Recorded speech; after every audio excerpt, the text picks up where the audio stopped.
Alright, here we have a 96 2.0 single overhead cam. We're replacing the timing belt and the water pump. I'm going to go briefly through it. I've already disassembled most of it. Basically what you'll do is take off the, lift it, put it on the jack, stand, take off the dust cover from underneath here. Then you're gonna remove the engine mount, which will be right in these spots. This is two of them. Remove that engine mount. Hold the engine up with a jack, just like this. That's the engine mount over there. Then you're gonna remove your pulley, your crankshaft, harmonic balancer, which is there. This big bolt, that's the pulley there. You'll need a pulley puller, something like this, to pull it out of there. Now I have that. Right after that is this cover here. This is the timing belt cover. You can tell where the timing belt broke, ripped right through the side of this cover. As you can see, look at it, just sliced right open. This is not supposed to be like that. That was sliced open by the timing belt.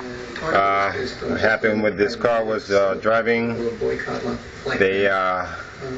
Car stopped moving, stopped driving, and made a big clunk sound, and then it started spewing out water, which led us to believe the pump and timing belt. And as I removed the cover, you can tell, look at all the fragments of the cover, and the belt itself is all broken up. This is the belt on top. You can see I haven't even touched it yet. I just left it in place, but it's all torn up. It's probably half the diameter it's supposed to be. This is what caused it to jump off, is a broken. Well, I guess in general I agree. This is the water pump pulley.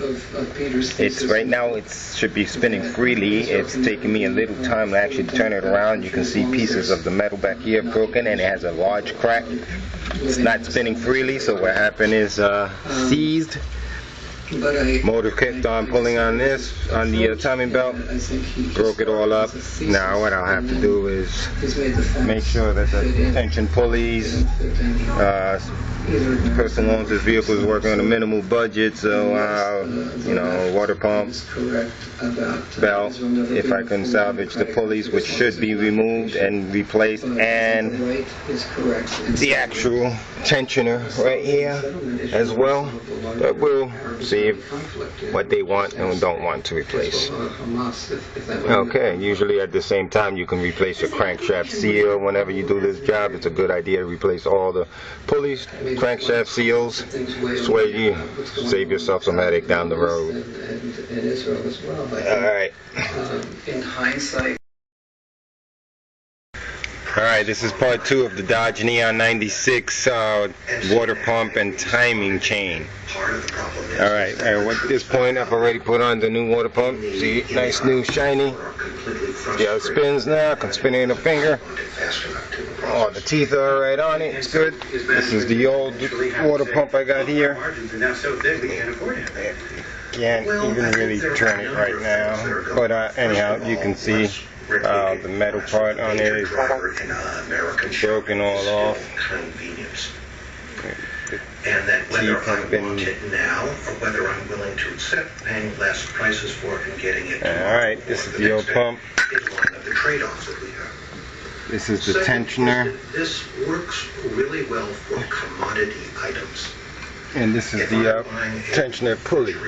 This goes on top of there like that. This is what you have to remove in order to get the rear cover off in order to do the water pump. Alright, water pump is on, torque down to spec. It's 10mm bolts. That's that on there. Now this is the crankshaft. Since the belt had broken, now you're going to have to retime it. You got a little indicator right on there. I'm not sure if you can see it, but there's an arrow on the crankshaft. Right on the, and there's the arrow right on the back on the block. And you have to line those two up. Then you got the top here. You have 2 marks on it as well. And to be able on the to cover, confront some of those commodity and prices, on just as one of the earlier camshaft pulley, there'll be a mark as well. You have to align those two. Once those are aligned, selling you a put your back cover on now. Goes right over the refrigerator with the right over the water pump. customized Fix it to the back.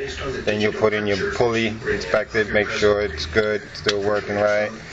Good idea to change it all the time, but like I said, it depends on what you're working with. This will go right back in there, bolt it down. that Abby's obtained for Amazon.